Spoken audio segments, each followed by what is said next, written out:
Hola, Assalamualaikum warahmatullahi wabarakatuh. Perkenalkan, nama saya Muhammad Iqbal Farezi dengan NIM 31012402438555. Jadi di video kali ini saya akan mengerjakan suatu proyek akhir dari mata kuliah kecerdasan buatan atau artificial intelligence ya, yang diampu oleh Bapak Muhammad Faisal Amin MKom. Dan seperti ini proyeknya. Kita akan melatih jaringan saraf dengan back propagation untuk melakukan pembelajaran terhadap data kebangkrutan perusahaan. Lalu jumlah neuron pada input layarnya ialah 2, terus neuron pada ide layarnya ialah 4, lalu neuron pada output layarnya ialah 1. Terus learning rate-nya adalah 1 dan maksimal levelnya sama dengan 1000, dan target error-nya merupakan 0,01. Dengan dua data seperti ini ya, ada pendapatan dan hutang. Jadi ketentuannya seperti ini. E-nya sama dengan 2,7181828183, dan semua nilai pendapatan hutang dan bobot itu dikali dengan NIM. NIM saya itu kan 0, NIM saya kan 3855, jadi 0,3855. Baik, langsung saja masuk ke catatannya. Oke. Sini bot awalnya semuanya kita kalikan dengan 0,3855. Bot awalnya di bawah di by the way. Nah, setiap bobot ini input ke hidden, bias ke hidden, hidden ke output, bias ke outputnya dikalikan dengan 0,3855. Hasilnya seperti ini. V11, V12, V13, V14, V21, V22, V23, V24, terus V01, V02, V03, V04, V1, W2, W3, W4, dan W0. Oke, kita melakukan perhitungan pertama ialah F1 data 1 ya. Diketahui A sama dengan 1, E sama dengan 2,71828183, dan X11 nya ialah 0,346950. X12 nya ialah 0,154200 dengan targetnya berupa 1. Oke. Yang pertama kita lakukan ialah operasi pada hidden layer dengan melakukan penjumlahan bobot dari Zin1, Zin2, Zin3, dan Zin4. Zin1 nya seperti ini dengan rumus V01 ditambah V11 dikali X11 ditambah V21 dikali X12. Rumusnya sama seperti rumusnya juga sama ya, maksudnya Zin2, Zin3, Zin4, rumus seperti itu. Dan seperti ini nilainya. Oke. Zin1 nya ialah 0,428525, Zin2 nya ialah 0,286609, Zin3 nya ialah 0,303275, Zin4 nya ialah 0,159085. Setelah itu kita akan melakukan pengaktifan Z1 sampai Z4. Pengaktifan ini bentuk seperti ini, yaitu misalkan Z1 ya, kita ambil contoh. Z1 sama dengan 1 dibagi dengan 1 ditambah pangkat min Zin1, karena ini menggunakan fungsi aktivasi sigmoid ya. Z1 nya bernilai 0,605521, Z2 nya 0,571166, Z3 nya ialah 0,575243, Z4 nya ialah 0,539688. Terus kita akan melakukan operasi pada output layer berupa perkalian. Nah, di sini kita akan cari linear combiner dari data tadi ya. Datanya seperti ini. Linear combiner sama dengan W0 ditambah W1 dikali Z1 ditambah W2 dikali Z2 ditambah W3 dikali Z3 ditambah W4 dikali Z4. Hasil dari linear combinernya ialah 0,792901. Setelah itu kita akan melakukan pengaktifan.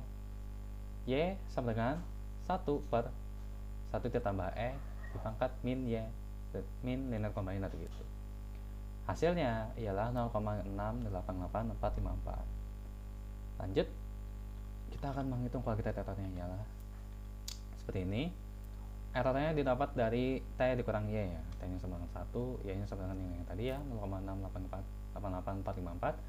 Setelah itu kita hitung, hasilnya ialah 0,207099.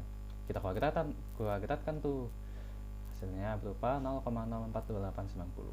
Setelah itu kita lanjut lagi nih ke operasi pada operator berupa menghitung delta kecil.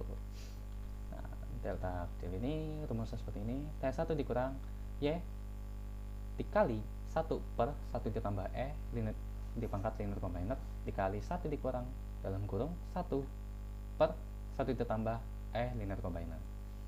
Setelah dihitung panjang seperti ini, kita dapat hasilnya berupa delta ialah 0,066822. Lanjut ke kita hitung tuh. Tadi kan delta kecilnya, sekarang delta besarnya nih beserta bobotnya. Untuk delta W1 hasilnya ialah A dikali delta dikali Z1. Perhitungannya seperti ini: 1 dikali 0,066822 dikali 0,605521. Hasilnya ialah 0,040462. Delta W2 nya 0,038166. Delta W3 nya ialah 0,038439. Lalu delta W4 nya ialah 0,036063. Serta yang terakhir delta W0 nya ialah 0,066822 karena dia beda sendiri ya. Untuk delta W0 ini perhitungannya hanya memerlukan learning rate dikali dengan delta saja. Lanjut ke menghitung delta in nya. Nah, untuk delta in ini rumusnya seperti ini: delta in diperoleh dari delta dikali wake nya, tiap wake nya kayak W1, W2, W3, W4. Seperti ini: delta in 1 nilainya ialah 0,005873, delta in 2 nya ialah 0,024641, lalu delta in 3 nya ialah 0,017514, delta in 4 nya ialah 0,001413. Potong tuh dikit, 17 ya kan kepotong kayak. Oke, lanjut kita menghitung masing-masing deltanya, delta 1, delta 2, dan delta 3, delta 4. Delta 1 rumusnya seperti ini. Perhitungannya ialah delta in 1 dikali 1 per 1 ditambah E min Z1 dikali dalam kurung 1 dikurang 1 per 1 ditambah E min Z1. Hasilnya seperti ini. Delta 1 nya ialah 0,011341, delta 2 nya ialah 0,805695, delta 3 nya ialah 0,004035, delta 4 nya ialah 0,800330. Oh, ini 0 juga, 0,00330. Seperti ini hasilnya. Lalu kita lanjut menghitung operasi pada operatornya, yaitu menghitung delta V1, delta V2, dan delta V0. Untuk perhitungan seperti ini, rumusnya A dikali delta 1 dikali X11, berlaku juga yang lain ya, hanya deltanya saja yang berubah. Delta V11 nya ialah 0,00465, delta V12 nya ialah 0,01976, delta V13 nya ialah 0,01400, lalu delta V14 nya ialah delta 0,00011414. Lalu delta V21 ialah 0,000207, terus delta V22 nya ialah 0,00878. Berikutnya ialah delta V23 yaitu 0,000622, dan yang terakhir ialah delta V24 yaitu 0,000051. Banyak kelebihan teman. Setelah itu kita peroleh nih, enggak peroleh sih. Lanjut ke delta V01. Rumusnya seperti ini. Tidak ada inputnya ya. A dikali delta 1. Delta V01 0,011341, delta V02 ialah 0,005695, lalu delta V03 nya ialah 0,004035, dan delta V04 nya ialah 0,000330.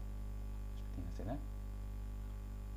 Setelah itu kita akan menghitung bobot batu dari V1, V2, dan V0. Ya, seperti ini tampilannya. V11 0,365080, V12 0,301201. Rumus ini ya lupa bilang rumus ini. V11 ditambah data V11.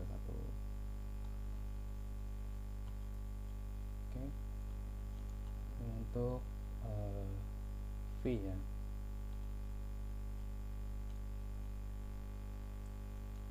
berarti V11, V21, V01. Lanjut ke untuk menghemat waktu, saya coba singkat perhitungan bobot baru untuk weight-nya ya. W1 nya diperoleh dari W1 lama ditambah dari W1 hasilnya seperti ini. W1 0,128388356, W2 nya ialah 0,40768, W3 nya ialah 0,3000540, W4 nya ialah 0,0572266, dan W0 nya ialah 0,4332440. Oke, itu untuk perhitungan manual epoch 1 data 1 ya dari tugas proyek akhir AI ini. Dan karena hitungannya panjang dan saya merasa tidak yakin kalau misalkan menghitung manual sampai konvergen gitu ya, perubahan bobot melebihi MSE gitu, jadi saya memutuskan untuk membuat aplikasinya. Nah, Backpropagation Neural Network Visualizer. Setiap langkah penelitian BPMN divisualisasikan secara detail dari forward pass hingga pembaruan bobot. Arsitekturnya sama tadi, 2 input, 4 hidden layer, dan 1 output. Untuk klasifikasi kebangkrutan perusahaan, hidden layer 4, total bobotnya 12 parameter, value triggernya maksimal 1000 epoch, dan target errornya tadi 0,01. Di aplikasi ini saya bagiannya jadi 4 seksi gitu ya. Yang pertama ialah step viewer. Di sini kita akan menampilkan tampilan seperti tadi. Mending langsung saja kita mulai visualisasinya. Oke. Mulai training BPMN. Masukkan tim saya, sudah ada placeholder di sini. Klik mulai. Nah, ini Ztin 1 perhitungan yang sama seperti tadi. Coba saja kita play. Mulai dari penjumlahan kerbobot header, aktivasi head atau sigmoid, terus penjumlahan kerbobot output, aktivasi output sigmoid, hitung errornya. Ini untuk forward pass area. Setelah itu backward pass, hitung delta kecil, delta W, propagasi error ke hidden, hitung delta hidden, hitung delta V nya input hidden, lalu update semua bobotnya. Dan setelah dilakukan percobaan, ternyata NIM saya kan 3855. Saya cek di sini, ternyata maksimal epochnya ialah 1093. Ini bisa dibilang seharusnya tidak layak gitu, tidak melebihi batas lah ya. Karena di sini maksimum epochnya cuma 1000. Saya hanya mencoba ilustrasikan di sini, saya setting aplikasinya di maksimum epochnya 2000 dan menemukan bahwa misalkan 92. Oke. Ternyata dengan NIM saya 3855 ini perubahan bobot terakhirnya itu sampai nilainya 1 menyentuh di epoch ke 1093 gitu. Cepatin dulu. Epoch 1 data 1, bukan, epoch 1093 data 2. Set. Nah, bobotnya diperbarui menyentuh di angka segini. MSE epoch 1093 0,009981. Selesai. Kalau misalkan NIM lain gimana? Otomatis epochnya berbeda juga. Katakanlah NIM teman kita gitu, Ariel, Azril gitu, reset, maka dia akan menjatuh di angka epoch 1097. Kalau Andrew gimana? Kalau Andrew itu dia NIM-nya kebalik, 44 ini si Andrew, kalau Ariel 51. Reset. Oh, 1094. Itu tipis sih, cuman ya mayoritas kalau misalkan NIM-nya 4 angka kira-kira kayak gini melebihi batas maksimum epochnya yaitu 1000. Saya hanya menginspirasikan saja. Lanjut ke epoch table ya. Tabel apa menunggu, masukkan kolom di atas. Nah, di sini kita bisa lihat nih. Oh, data ininya, statusnya gitu. Dari epoch 1 sampai 1093.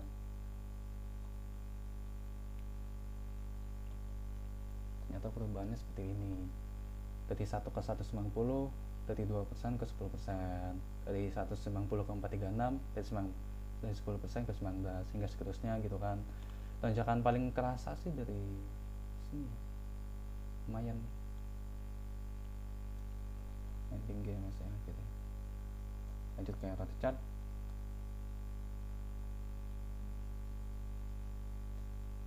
Oke, seperti tampilannya. Reduksi atas 6,8%, total levelnya 1993, C1 94 gitu kan, 44 yang gitu misalkan 1097. Oke, ini network, visualisasi networknya ya, dari X1, X2, biasnya Z1, Z2, Z3, Z4 dan Y-nya, terus juga ada biasnya juga di sini. Katakanlah kita animasikan. Tampilan animasi perubahan bobotnya ya, dari EPOS 1 naik lanjut terus sampai EPOS 1093. Oke lah.